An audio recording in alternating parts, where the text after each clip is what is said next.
कड़े आर्थिक प्रतिबंध और साउथ कोरिया एवं अमेरिका का संयुक्त सैन्य अभ्यास उसे इतना नागवार गुजरा कि नॉर्थ कोरिया अपने दुश्मनों को सबक सिखाने पर उतर आया। ऐसा माना जा रहा है कि आर्थिक प्रतिबंधों ने पहले ही इस गरीब देश की कमर तोड़ दी है और जब से नॉर्थ कोरिया ने तीसरा परमाणु परीक्षण किया है तब से अमेरिका ने इन प्रतिबंधों को और कड़ा करने की चेतावनी दी है।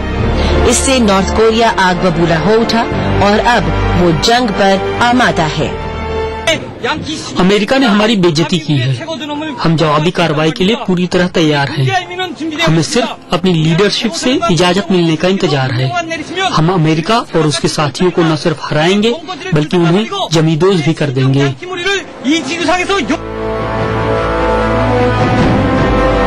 बेवजह की इस लड़ाई का सभी पक्षों को नुकसान पहुंचेगा, इसका अंदाजा तो सबको है, लेकिन अमेरिका का मकसद बड़बोले, जिद्दी और लड़ाकू नॉर्थ कोरिया को सबक सिखाने का भी है। वैसे अगर हालात जंग तक पहुंचते हैं तो एशिया प्रशांत क्षेत्र में अमेरिका का दखल और बढ़ेगा और ये बात इस क्षेत्र की सबसे बड़ी ताकत चीन को गवारा नहीं है। यानी अगर युद्ध शुरू हुआ तो उसके भड़कने का पूरा खतरा है और इसका परिणाम भी काफी भयानक हो सकता है। अब वक्त है एक और छोटे से ब्रेक का।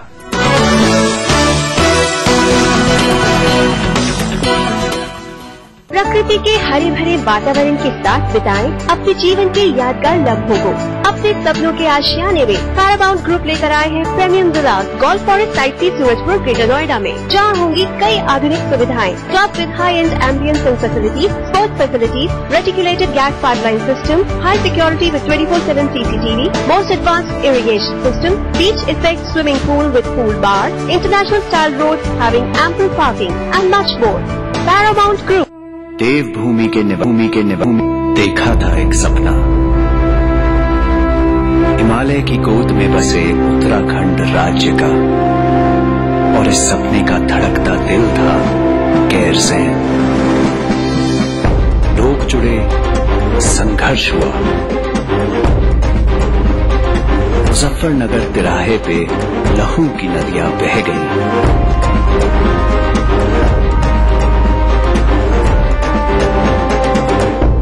उत्तराखंड तो मिला पर गैरसैंण नहीं। आज उत्तराखंड बनने के 12 साल बाद मुख्यमंत्री विजय बहुगुणा ने उठाया है ऐतिहासिक कदम गैरसैंण की ओर, ताकि हमारा उत्तराखंड बन सके उम्मीदों से ऊंचा।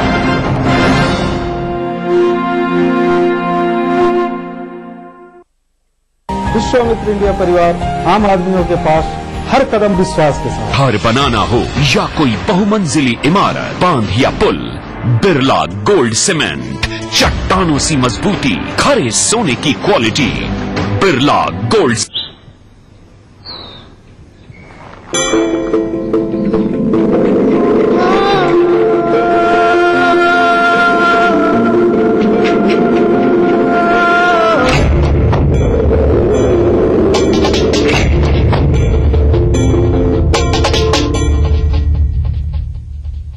तेरे देश की मिट्टी तुझे पुकारे, भारत का वासी है तू, बातें गर्व से बतला दे। वो जुड़ जा रे, जुड़ जा रे, वो जुड़ जा रे, जुड़ जा रे, जुड़ जा रे।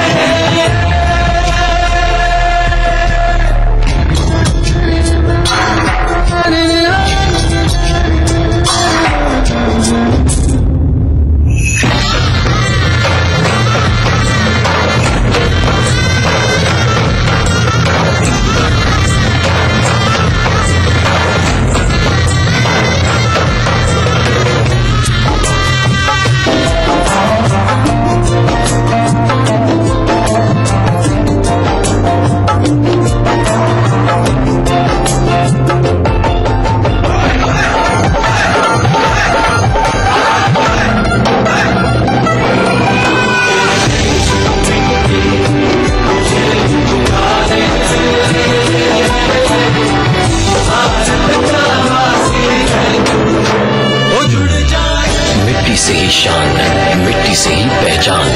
तो बनिए हिस्सा नेशनल पॉपुलेशन रजिस्टर का।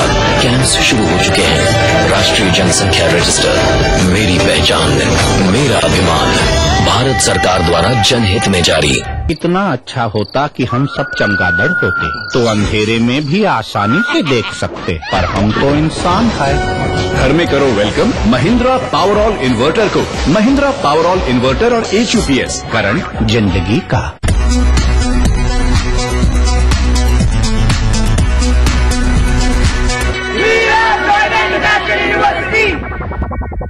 तू एक सॉलिड हीरो है, समझे सबको ये जीरो है। पप्पू की जीन्स कमाल है, पप्पू की वॉच कमाल, पर पप्पू सुन नहीं सकता क्यों है?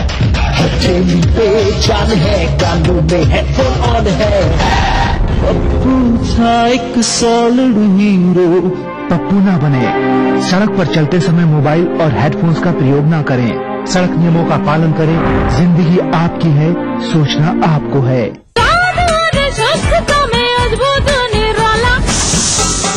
राजेश मसाला है ये, सचमुच स्वादिष्ट, सचमुच शुद्ध।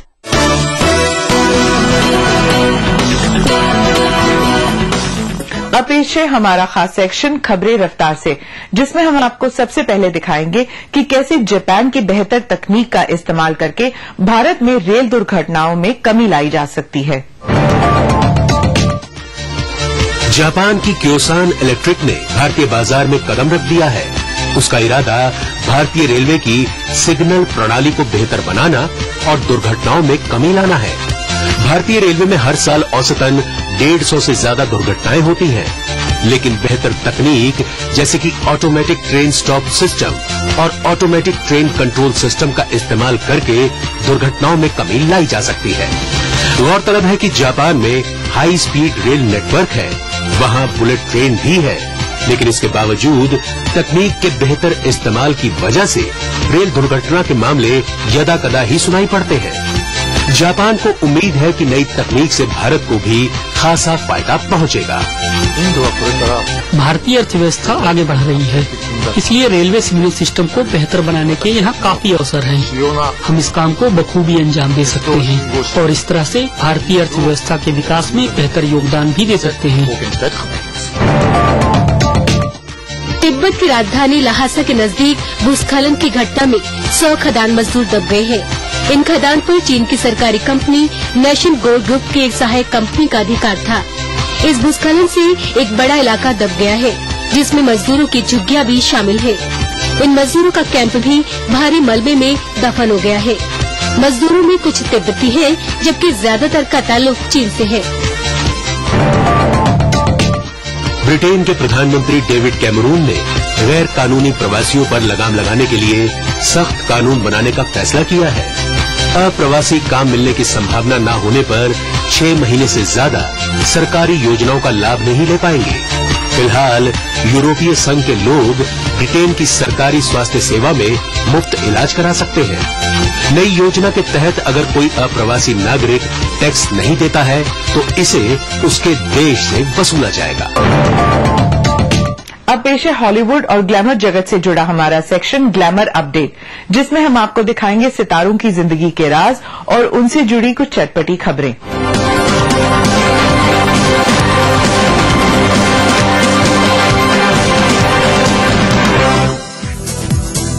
किम कार्डेशियन आजकल अपनी प्रेगनेंसी को लेकर काफी खुश है।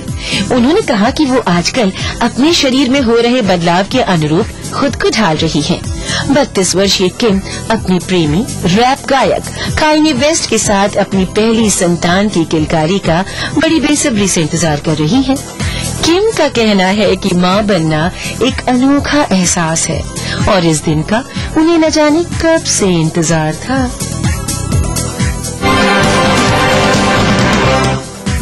छत्तीस वर्षीय फिल्म अभिनेत्री और निर्माता रेसी विदरस्पून जल्दी एक रोमांटिक फिल्म द एंगेजमेंट का निर्माण करने जा रही है। ये फिल्म प्रख्यात लेखक जे कोर्टनी सोल्विन द्वारा 5 प्रेमी जोड़ों को लेकर लिखे गए उपन्यास पर आधारित है। ये उपन्यास इस साल जून में प्रकाशित होगा। 36 वर्षीय अभिनेत्री अपनी इस फिल्म में अहम किरदार निभाएंगी। संकट में घिरे लिंडसे लोहान के बारे में एक अच्छी खबर है। उन्हें अब एक नाइट क्लब में हुए लड़ाई झगड़े के मामले में आरोपों का सामना नहीं करना पड़ेगा। लिंडसे मैनहट्टन स्थित एक नाइट क्लब में कथित तौर पर टिफनी मिशेल को घूंसा मारने के मामले में जांच के दायरे में थी। 26 वर्षीय अदाकारा को इस घटना के बाद गिरफ्तार कर लिया गया था, लेकिन अब लोहान पर मुकदमा नहीं चल पाएगा क्योंकि बहुत से गवाहों ने अपना बयान ही बदल दिया है। गायिका ब्रिटनी स्पीयर्स अपने पूर्व मंगेतर जैसन ट्रेविक से अलग होने के महीनों बाद अपने नए प्रेमी डेविड लुकादो के साथ पहली बार सार्वजनिक रूप से नजर आई है। ब्रिटनी की जिंदगी में आए इस नए शख्स को कैलिफोर्निया में देखा गया। दोनों की हाथों में हाथ डाले तस्वीरें पहली बार सामने आई हैं।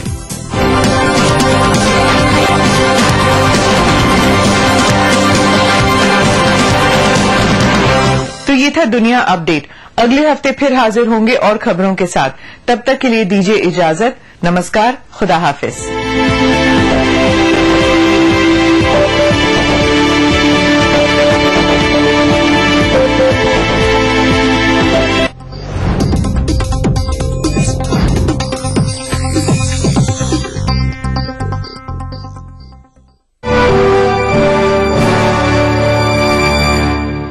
नाज़रीन आदाब, अधूरे ख्वाब की इस खास पेशकश में आप सभी का खैर मकदम है। आज की कड़ी में हम बात करेंगे सूबे में चलने वाले मदरसे, वहाँ मिलने वाली तालीम और उनके हालात की। इस्लामी मूल्यों को जिंदा रखने के लिए सूबे में शुरू किए गए मदरसों की तादाद हजारों में है, लेकिन आजादी के बाद से लेकर अब तक उनके हालात उस तरह से नहीं बदले जिसकी उम्मीद की जा रही थी। हालांकि सरकारी अनुदान उनको हासिल हुआ, लेकिन जमीनी हकीकत उनकी नहीं बदली। आज की रिपोर्ट में हम जानने की कोशिश करेंगे आखिर मदरसों की हालात सूबे में किस तरह के हैं। पेश हमारी खास रिपोर्ट।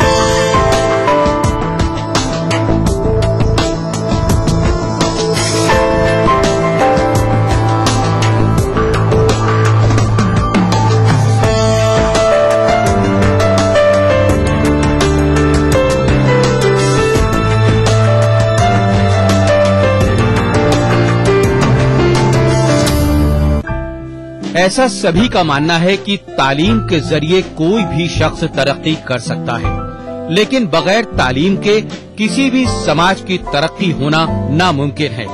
इस्लाम धर्म में भी इल्म की बड़ी अहमियत है।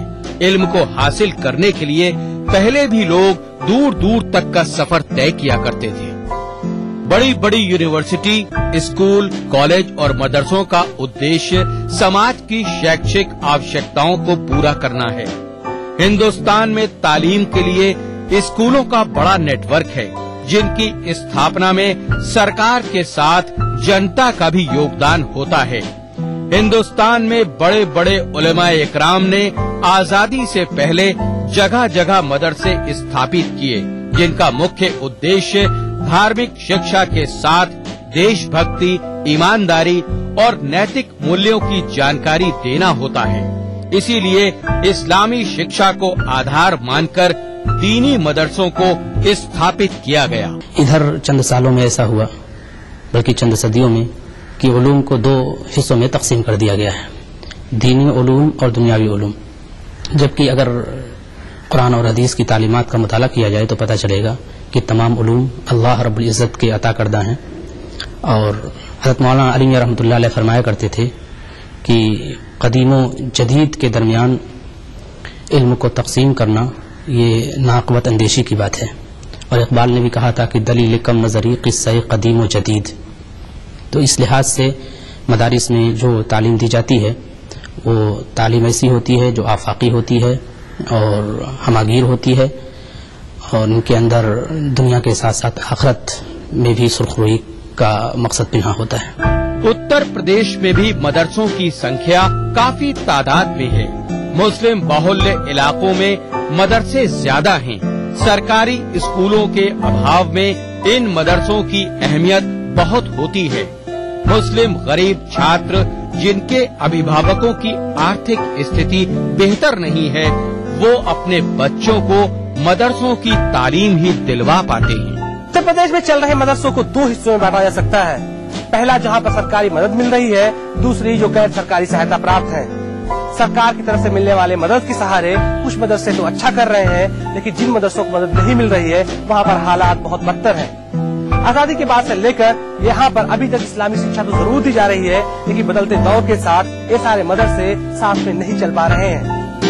सूबे में अनुदानित और गैर अनुदानित मदरसे चल रहे हैं। जिन मदरसों को सरकारी सहायता प्राप्त है उनकी हालत जरूर कुछ बेहतर है। प्रदेश में अभी भी ऐसे बहुत से मदरसे चल रहे हैं जिनको सरकार की किसी भी सुविधा का लाभ नहीं मिल पा रहा है, और बहुत से ऐसे मदरसे भी हैं जो सरकार की किसी भी सहायता को लेते ही नहीं हैं। गांव के अंदर जो लोग हैं वो लोग भी एड लेने के बावजूद भी उस चीज को वैसे नहीं चलाते हैं, वैसे काम को नहीं देखते हैं जैसे काम को देखना चाहिए। और मदरसा मॉडर्नाइजेशन की सरकार की तरफ से बात अच्छी चलाई जाती है, इसमें दो राय नहीं है, मगर उसका इम्प्लीमेंटेशन नहीं हो पाता।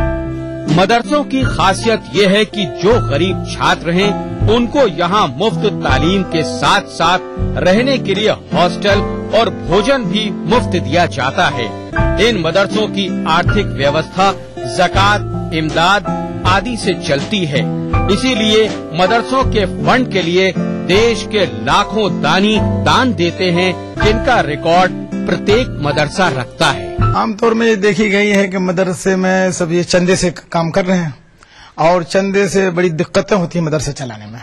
बच्चों का हर यहाँ बाहर से बच्चे रहते हैं पढ़ने वाले, उनको खाना पीना दिया जाता है, पढ़ाया जाता है, वो फ्री सेवा होता है, यह आवाम के चंदे पर होता है। इसीलिए पैसे की फरावानी न होकर ये दिक्कतें आती हैं, तो मदरसे में इतना इंतजाम नहीं हो पाता है। प्रदेश के मुस्लिम बाहुल्य इलाकों में ज्यादातर मदरसे शहर की पुरानी बस्तियों में स्थित हैं। इन इलाकों में सड़कें भी नदारद हैं, जहां छात्रों को आने जाने में काफी मुश्किलों का सामना करना पड़ता है। रोड नहीं है तो इसमें दिक्कतें आती, बच्चे गिर पड़ते हैं, कपड़े वगैरह खराब हो जाते हैं, नमाजें नहीं पढ़ पाते हैं। तो अगर रोड बन जाए तो काफी सहूलियतें अच्छी बढ़ जाए। दूसरी तरफ बहुत से मदरसे ऐसे भी हैं जहां छात्रों को सिर्फ दीनी तालीम ही दी जाती है, जहां छात्रों को कुरान शरीफ का हिफ्ज करने के साथ साथ उर्दू अरबी भी सिखाई जाती है। लेकिन जानकारों के मुताबिक इसके साथ आधुनिक शिक्षा और दूसरे विषयों को भी ज्ञान दिया जाए, तभी मदरसों में पढ़ रहे छात्रों का भविष्य उज्जवल हो सकेगा, क्योंकि आजकल दीनी तालीम के साथ साथ दुनियावी तालीम का होना भी बेहद जरूरी है। दुनियावी तालीम हमारी इस्लाम का एक जुज है, लेकिन इसका एक कोर्स है, और इस कोर्स के मुताबिक जब हम गुजारेंगे अपना वक्त गुजारेंगे तो उसमें माहिर होंगे, मुतखस्सिस होंगे, और हर लिहाज से हमारी बात मुस्तरद मानी जाएगी। तो मदरसे फिलहाल जो तालीम शुरू में देते हैं वो तालीम देते हैं जो आखिरत से मुताल्लिक है और क़यामत से मुताल्लिक है, ताकि हर एतबार से इंसान अपने आप को अल्लाह वाला बना ले, फिर उसके बाद जो चाहे हासिल करे, उसमें कोई खराबी नहीं आएगी। लेकिन साथ में दुनियावी तालीम की जहाँ तक परेशानी है, तो लिविंग स्टैंडर्ड बढ़ाना चाहिए। सरकार को चाहिए ऐसे पैकेजेस दे दे। लोग मदद करते हैं तो उन मदरसों को, जैसे उनके टॉयलेट्स हैं, उनके रहने की जगहें हैं, अगर ये चीजें उनके तक पहुंच जाएंगी तो मेरा ख्याल है उनमें शऊर और उनके में लिविंग स्टैंडर्ड जब बढ़ेगा तो अपने आप बहुत अच्छे तरीके से सब कुछ होने लगेगा। और मदरसे के लोगों से आपके माध्यम से मैं कहना चाहता हूं कि उनके जितने भी मदरसे हैं, उनके जितने भी जो टीचर्स हैं या प्रिंसिपल्स हैं या मोहतमीम हैं, उनको ये चाहिए कि अपने या दुनियावी तालीम लाएं, जिसमें कंप्यूटर वगैरह है। जब ये पढ़ाने लगेंगे तो वो बच्चों को इस तरीके की ऐसी टेक्निकल तालीम दें कि टीचर के जरिए कि जब वो बाहर अपनी दीनी तालीम लेने के बजाय दुनियावी तालीम भी हासिल होगी और बाहर निकलेंगे तो सीधे बरसरे रोजगार हो जाएगा। देखा यही गया है कि मदरसों में पढ़ने वाले छात्रों की तादाद लगभग 4 से 5% ही रहती है। बाकी छात्र सरकारी या फिर गैर सरकारी स्कूलों में तालीम हासिल करते हैं। सूबे में ऐसे बहुत से अल्पसंख्यक छात्र हैं जो सिर्फ मदरसों की तालीम ही ले पा रहे हैं, और बहुत से छात्र ऐसे भी होते हैं जो शुरुआत में ही पढ़ाई छोड़ देते हैं। जानकारों के मुताबिक मदरसों की तालीम में पहले से फर्क जरूर आया है, लेकिन बहुत से मदरसे दूसरे विषयों को नहीं पढ़ा पा रहे हैं, जिसकी वजह से मुस्लिम छात्र पढ़ाई में ज्यादा लाभ नहीं उठा पा रहे हैं। आंकड़ों पर नजर डालें तो 5% छात्र ही मदरसों की तरफ रुख कर रहे हैं। जबकि दूसरी तरफ ज्यादातर लोग सरकारी और गैर सरकारी स्कूल में पढ़ना पसंद कर रहे हैं। मौजूदा वक्त में आधुनिक शिक्षा की जरूरत बढ़ी है। गैर सरकारी सहायता प्राप्त मदरसे आधुनिक शिक्षा को नहीं दे रहे हैं, जिसकी वजह से लाखों की संख्या में मुस्लिम छात्र पीछे चलते जा रहे हैं। अब जरूरत आ गई है कि तालीमी ढांचे को बदले और साथ ही छात्रों के भविष्य के लिए अपनी तालीमी मेयार में भी बदलाव लाएं। प्रोग्राम में वक्त हो गया एक छोटे से ब्रेक का। ब्रेक के बाद हम फिर हाजिर होंगे। आप देखते रहिए अधूरे ख्वाब।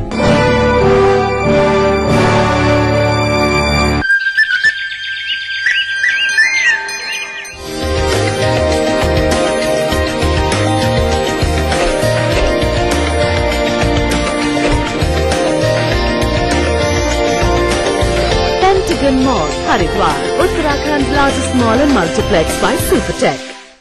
मेरे कारोबार में देरी के लिए कोई जगह नहीं, तो देश की तरक्की में देरी कैसी है, इसलिए मैं समय पर सही सेवा कर चुकाता हूँ। Enhancing beauty is my profession, but I also contribute to beautify my nation. I pay my service tax. Do you pay? मैं सर्विस टैक्स भरदा हाँ, उसी भी भरो तो मुल्क की तरक्की में अपना हिस्सा पाओ।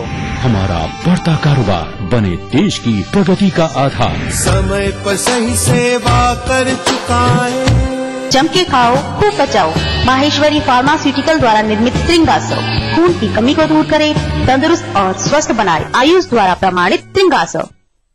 देवभूमि के निवासी देखा था एक सपना।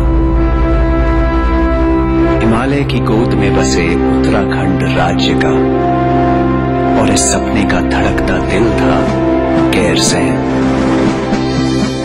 लोग जुड़े, संघर्ष हुआ।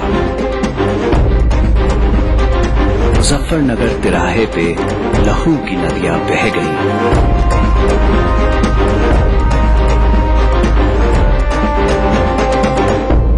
उत्तराखंड तो मिला, पर गैरसैंण नहीं।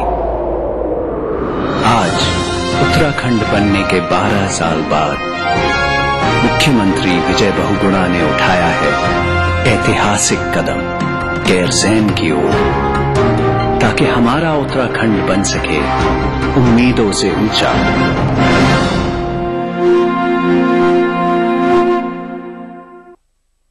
ये कौन सी फीड खाकर गुड फील करती हैं? मज तारा फीड देख के कलोल कर दी खावे तारा तारा, फिर सुबह शाम दूध दाके ढोल भर दी खाके फीड तारा। आए भैंसों को नजारा जब फीड मिले तारा।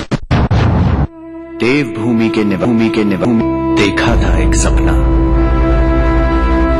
हिमालय की गोद में बसे उत्तराखंड राज्य का, और इस सपने का धड़कता दिल था गैरसैंण।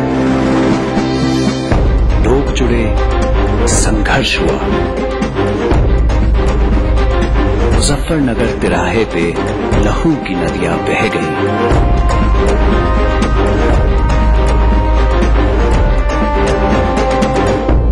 उत्तराखंड तो मिला, पर गैरसैंण नहीं।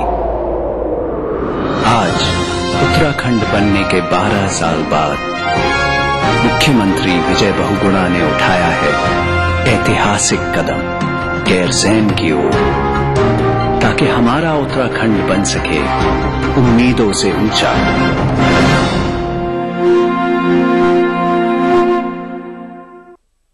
नया rich cream hair colour Godrej expert से नापना नहीं, बस मिक्स और लगाओ। नो झंझट, no mistake. Godrej Expert Rich Cream Hair Color।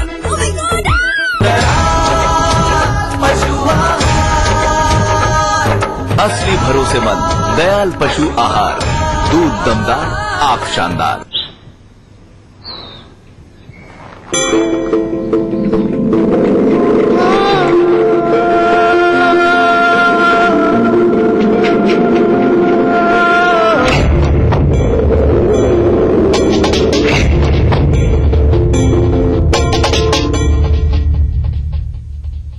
तेरे देश की मिट्टी तुझे पुकारे, भारत का वासी है तू, बात ये गर्व से बतला रे। वो जुड़ जाए,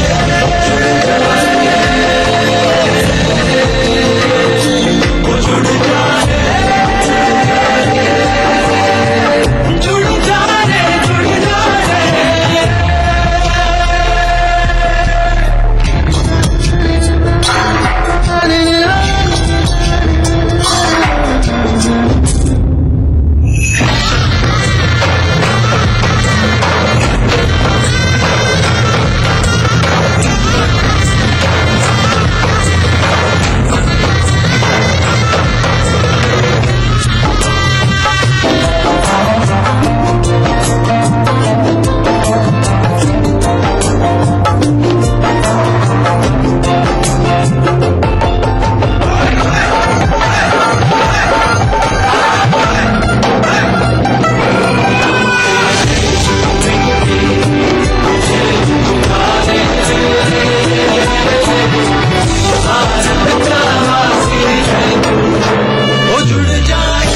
मिट्टी से ही शान, मिट्टी से ही पहचान। तो बनिए हिस्सा नेशनल पॉपुलेशन रजिस्टर का।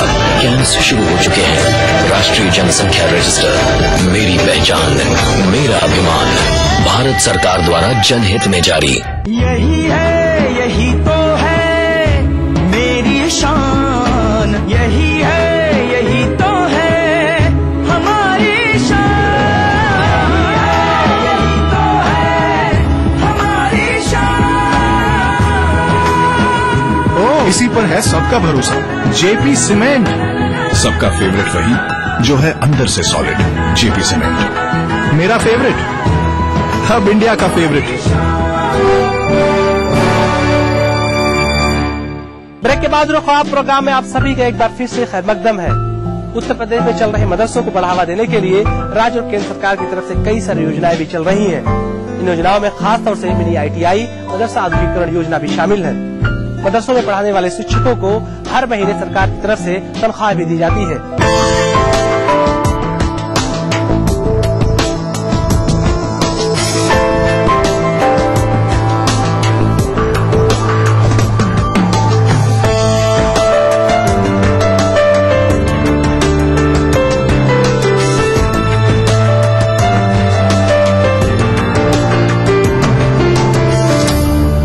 सूबे में मदरसों के लिए कई कल्याणकारी योजनाएं हैं जो केंद्र और राज्य सरकार द्वारा संचालित हैं। मदरसों में मिनी ITI योजना के द्वारा यहां तालीम हासिल करने वाले बच्चों में आधुनिक शिक्षा को बढ़ावा देते हुए प्रशिक्षण दिया जाता है, जिससे अल्पसंख्यक मुस्लिम समुदाय के बच्चों का न सिर्फ कौशल सुधार होगा बल्कि उन्हें औद्योगिक प्रशिक्षण प्राप्त होने पर रोजगार के अवसर भी प्राप्त होते हैं। मदरसा आधुनिकीकरण योजना के तहत प्रदेश में अल्पसंख्यक वर्गों द्वारा संचालित किए जा रहे मदरसों को आधुनिक रूप प्रदान करने तथा उनमें विज्ञान, गणित, सामाजिक ज्ञान आदि से संबंधित आधुनिकतम शिक्षा की व्यवस्था करने व प्रोत्साहित करने के उद्देश्यों से इस योजना का संचालन किया गया। अरबी फारसी मदरसों के आधुनिकीकरण योजना के अंतर्गत धार्मिक शिक्षा देने वाले मदरसों मकतबों को विभिन्न मदों में अनुदान देने के लिए इस वित्तीय वर्ष में 10,000 लाख रुपए की बजट व्यवस्था की गई है। इस योजना के तहत आधुनिक विषयों जैसे हिंदी, अंग्रेजी, गणित, विज्ञान आदि को पढ़ाने के लिए स्नातक शिक्षक को 6,000 रुपए प्रति माह तथा परा स्नातक के साथ B.Ed शिक्षक को 12,000 रुपए प्रति माह मानदेय देने की व्यवस्था है। साथ ही बुक बैंक की स्थापना के लिए 50,000 रुपए, विज्ञान एवं गणित किट के लिए 15,000 रुपए, माध्यमिक उच्च माध्यमिक स्तर के मदरसों में कंप्यूटर लैब की स्थापना के लिए 1 लाख रुपए प्रति मदरसा अनुदान दिए जाने की व्यवस्था की गई है। उत्तर प्रदेश के ग्रामीण और शहरी इलाकों में रहने वाले ज्यादातर मुसलमान बुनकरी और दस्तकारी के काम से जुड़ा हुआ है। इस कारोबार में ज्यादा आमदनी न होने की वजह से सारे लोग अपने बच्चों को मदरसों में तालीम हासिल करने के लिए भेजते हैं।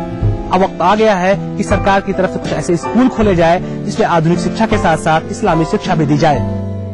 उत्तर प्रदेश में मुस्लिम समाज के रोजगार को देखा जाए तो ज्यादातर लोग मैकेनिकल लाइन, दस्तकारी और बुनकरी के काम में लगे हुए हैं।